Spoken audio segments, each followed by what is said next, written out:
Hey guys, so over the next few videos, I'm going to show you how to run your first Instagram campaign. So the first and most important piece is the organization piece. And we do that by having an ad spend sheet where we note all the info relating to our campaigns ahead of time. So that way, whatever we need to refer back to or whatever we need to look at when we're analyzing our campaigns in the future, we have it right here. So I'm going to start by explaining each of these things at the top, and then we'll go from there. So the first thing is the date. And that's always going to be the date of whenever the posts are meant to go live. So because we plan on our first post going live for this store tomorrow, today's date is the 25th of September. So that means tomorrow is going to be September 26th. And then the day of the week would just be what day of the week it is. And I will get into why that's important in the next video. The name is the name of whoever the person is that we're buying from. If you don't know their name, then you can just put whatever their contact is. If you're contacting them through Instagram, then you're just going to put whatever their Instagram @ is. We're either going to be doing relationship aims, or we're going to be doing our first date. I'm not sure which one yet. Whoever responds first is who we're going to go with. So we're going to paste these both into the handle. Now, normally, again, for the name, you would have either their actual name if you know it, or you would have their contact info if you have that. Since we don't have either, we're just putting their Instagram @ so that way we know this is where we contact them from. And the next thing you're going to do is you're going to put their PayPal info, which I won't put for right now.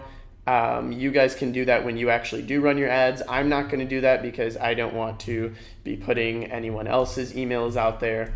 The next thing you're going to do is you're going to note what time you're having the posts go live. The reason why we do that is because it's obviously super important what time of day it's posted. Different stores do different well based on what time you're posting them at. So you really want to test this. I would say a good general starting point is usually between 2 and 3 p.m. EST. So we're just going to do 2 p.m. EST for these, since I already told these page owners that we're doing 2 p.m. EST.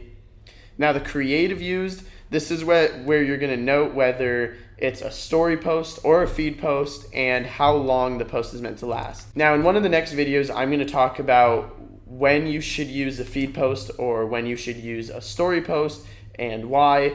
But for most cases, as long as you can secure a really good deal, you're going to want to use both. So we're going to use both for this case, since that's what I already negotiated with these influencers. So we're just going to say 24-hour feed plus story. And it's going to be the same for both of them. So we know that this guy is charging us $20, and then we know that this guy is also charging us $20. So perfect. So now we're going to go over to notes, and for notes, this is where you would note if someone performed really bad, or if someone performed really well maybe, or anything you want to mention about that account, just to remind yourself, or if you have a team down the road so you can remind your team. Ad manager is really unnecessary unless you're working with a team. That's just so you know who from your team was managing the ads and who booked these pages. These are all pretty much the same thing. These are only necessary when you have a full team and you want to make sure that you know who booked what pages and you guys can communicate well, and then you have it all tracked here, so that way over months or even years you can just refer back to this at any time and you have whatever information that could ever possibly be necessary to your campaign optimization of the future. So that's pretty much it for this.